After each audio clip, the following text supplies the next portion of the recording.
You ever had one of those days where you pull into your own driveway, utterly exhausted, just wanting to get your sick dad inside, and bam, the neighborhood dictator, yeah, that one HOA president decides your car has to go, sounds crazy.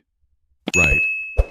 Well, that happened to Mark and his father in their quiet little community in Oregon. And trust me, it gets wild. Mark had just come back from the hospital with his dad, who was barely hanging on after a rough medical procedure. The kind of day where you want nothing more than to get inside and breathe easy. But as soon as Mark pulled up, there she was, Linda. The HOA president, arms crossed. That smug, "I'm about to make your life miserable" grin plastered across her face. You know the type. Before Mark could even get his dad's wheelchair out, Linda started in. "That car is breaking HOA rules," she declared like a judge, sentencing him to a lifetime of headache. Mark tried to explain it was just a plain black sedan. No business use. Just family stuff. Especially for his dad, who needed easy access. But Linda wasn't having any of it. She whipped out her laminated rulebook like it was the Bible and said, "Commercial vehicles have to be towed immediately. No exceptions." And get this, without even giving Mark a chance to move the car, she called a tow truck. Mark's dad, exhausted and confused, barely able to stand, just looked at her like, "Really?" Right now you could feel Mark's frustration bubbling. But he kept his cool. For a bit. The rumble of the tow truck rolled down the street like a storm coming to wreck their day. The driver, a bulky guy with a clipboard, showed up, ready to haul. Linda pointed dramatically at the car. "That one's gotta go," like she was on a reality show. Mark stepped forward, voice shaking but steady. "You don't want to tow this car."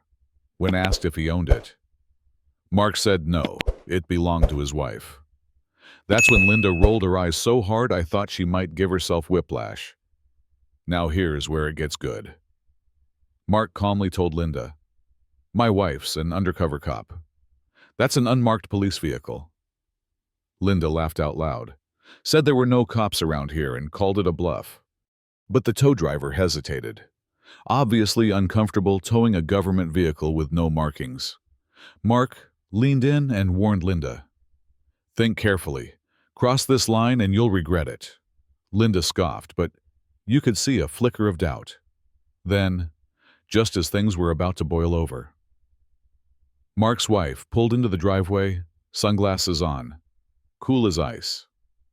She stepped out, pulled her badge, and bam, the metal gleamed under the sun. Linda's face turned ghost white. The neighbors who had gathered started whispering, some smirking.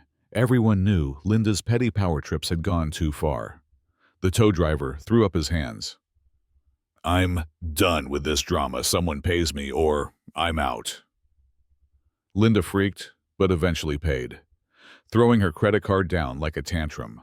Mark helped his dad inside, reassuring him. But everyone knew this wasn't the end. Linda had a habit of pushing limits, issuing fines for the tiniest things, unapproved ramps, mailbox paint fading, you name it. Word spread fast. Neighbors came forward with stories of harassment and ridiculous fees. Mark started gathering proof, building a case against Linda's reign of terror.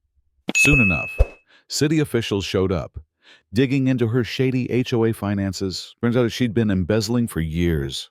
Justice was coming. But here's the twist.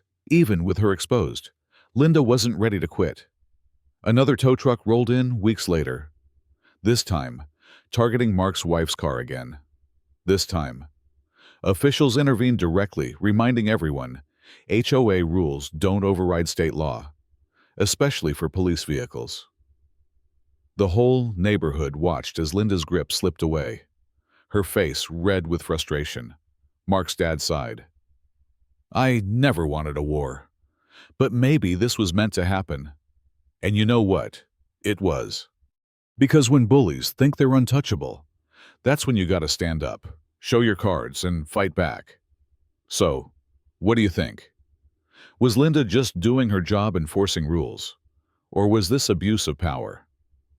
Have you ever dealt with a neighborhood tyrant like her?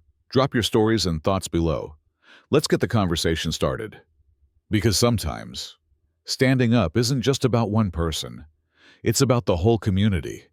And that's a fight worth having.